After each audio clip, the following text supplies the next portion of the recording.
Alfredo, ¿cómo te va? ¿Qué tal? ¿Cómo estás, Ricardo? Bien. Complicadita la cosa, ¿no?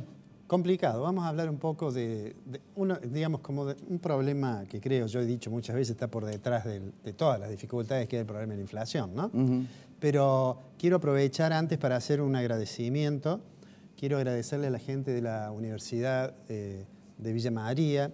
Este viernes se realiza en Villa María un congreso de ciencias económicas. En rigor de verdad, son 3 congresos que se realizan simultáneamente, uno nacional y otro internacional, que es esta placa que vemos aquí, es la placa de la presentación de la charla que voy a dar el viernes sobre economía argentina. El congreso es un congreso de ciencias económicas importante, nacional, y un congreso internacional y de administración. El tema del cual voy a hablar allí es corrida cambiaria, fondo monetario y después, que es la situación, digamos, que estamos ahora, ¿no es cierto? Exacto. Y que tiene que ver con algo que vos decías en el primer bloque, en la introducción. Decías, bueno, da la impresión que el gobierno no logra con esta rebelde economía argentina, ¿no? El último cambio, lo dijimos antes que yo viajara, la última modificación fue decir, bueno, vamos a abandonar el programa de metas de inflación y vamos a controlar los agregados monetarios. ¿Qué quiere decir eso? Bueno, el gobierno anunció que la base monetaria va a crecer 0% en términos nominales. ¿Qué quiere decir? No va a haber expansión de la cantidad de dinero de la economía. Si la cantidad de dinero de la economía no se expande, pero los precios suben, quiere decir que cada vez hay menos dinero. Eso se llama menos dinero en términos reales. Y eso tiene obviamente una consecuencia, tiene consecuencias sobre la tasa de interés, que obviamente se va a mantener alta, y tiene una consecuencia además sobre el nivel de actividad de la economía, ¿no? Lo dijimos, y me parece que ya hay muchos indicadores que lo muestran, que íbamos a asistir a una contracción del nivel de actividad económica. Yo insisto en que todavía no hemos visto el piso de ese nivel de contracción. Y mientras tanto el gobierno, bueno, está tratando de estabilizar. Por un lado el mercado cambiario, el recurso al cual apela obviamente es una tasa de interés muy alta y poco dinero en la economía, para que no haya presiones sobre el tipo de cambio. Claro. Y a su vez, mientras tanto, trata de desmontar aquello que en una oportunidad vos dijiste, esa bomba que son las LEVAC. Y que, bueno, yo digo, esa bomba, que era una bomba además de mecha corta, porque teníamos los supermartes, hoy justamente probablemente tengamos, o hayamos tenido cuando saquemos al aire, el último de los supermartes, es decir, el último de los días en que hay una concentración fuerte de vencimiento de LEVAC, y el gobierno ha ido de alguna manera sustituyéndola, y el tema es si lo que lo sustituye no puede llegar a transformarse en algún momento en otro peligro desde el punto de vista de la política monetaria. Pero vamos a lo de la inflación, ¿no?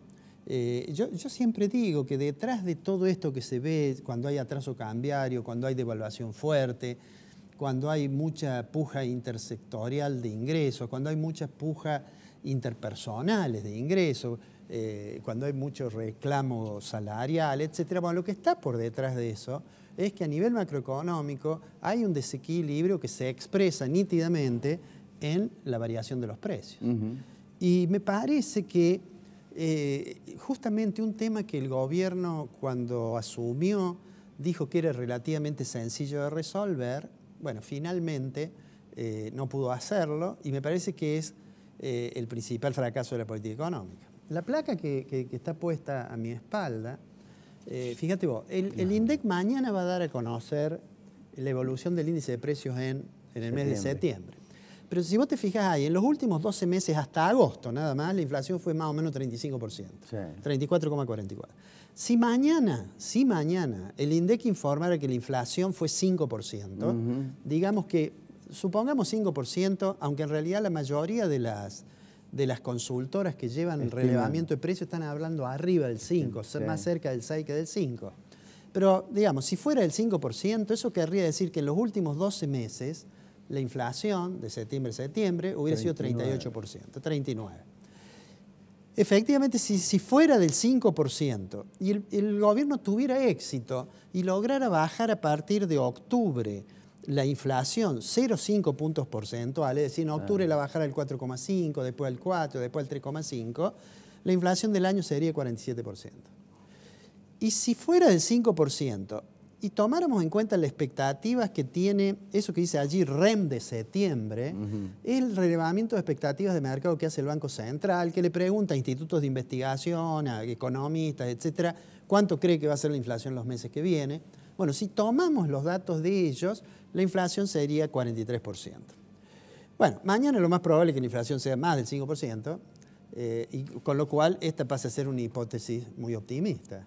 De cualquier manera, cualquiera sea el resultado, es... Entonces debíamos decir, espeluznante. entre el piso del 38% para los últimos 12 meses y el techo del 47%, es una inflación impresionante. Impresionante. De hecho, hemos entrado, digamos, en el fight top de las inflaciones mundiales, ¿no? Por supuesto que hay países que tienen más. Venezuela tiene...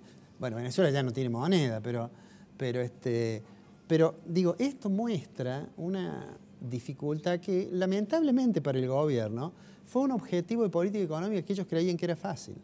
De hecho, le hicieron decir al presidente de la Nación en más de una oportunidad, y la inflación en mi gobierno no va a ser un problema. O le hicieron decir a otro funcionario, decir, bueno, la inflación va a comenzar a bajar a partir del segundo semestre de aquel que iba a venir la reactivación, etc. Bueno, entonces, bueno, la conclusión es, claramente, este año tenemos una tasa de inflación elevadísima, y eso me parece que es el principal condicionante, además, para que el gobierno pueda cumplir con los compromisos que asumió en el acuerdo con el Fondo Monetario. Porque, de hecho, con esa tasa de inflación es altamente probable que se vea enfrentado a muchos reclamos y muchas pujas y le sea mucho más difícil pensar en la posibilidad que está expresada en el compromiso con el fondo, de que 2019 tenga déficit primario, es decir, ingresos menos gastos antes de atender los servicios de la deuda, que sea equilibrado. No, yo me estaba pensando también con ese porcentaje de inflación, ¿cómo empezaba una paritaria? Bueno, esto es lo que refiero. Esto genera una exacerbación de la puja distributiva, porque cualquiera que se siente a discutir, menos parte de esto ni de que tuvo hablemos. 40% de inflación es una cosa tremenda. Menos de esto ni hablemos. Obviamente lo que va a ocurrir es que con esta inflación va a haber atraso del nivel salarial, necesariamente, y eso generalmente se traduce en que cae el consumo, hay datos de caída ya del consumo. Cuando la demanda agregada de la economía cae, bueno, el nivel de actividad cae. Cuando uno mira qué es lo que es el Producto Bruto Interno, el componente principal del Producto Bruto Interno es el consumo interno. Y eso seguramente se va a ver afectado, de manera tal que tiene por delante un panorama bien complejo. De todos modos, me atrevería a decir lo siguiente, Ricardo. En lo económico ha dado muestras de mucha improvisación cuando la corrida cambiaria, etc. Pero me parece que de acá en adelante, digamos, la dimensión que toma mucho más peso relativo en la suerte del gobierno va a ser lo que pase en la superestructura política. Porque ya muy rápidamente nos vamos a estar interesando de los problemas que tienen que ver con el año electoral.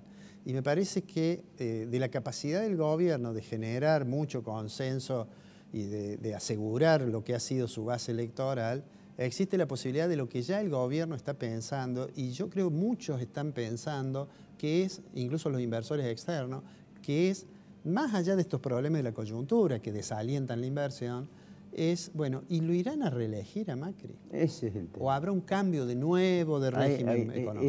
Ese es el tema. Entonces digo, hay como dos frentes. El gobierno tiene que, por un lado, resolver los problemas económicos para los cuales hasta ahora no ha demostrado porque si bien mucha es cierto, eficacia. si bien es cierto, Macri todavía está en la consideración popular con un porcentaje, pero el porcentaje es muy bajo en relación a las expectativas electorales que debiera tener.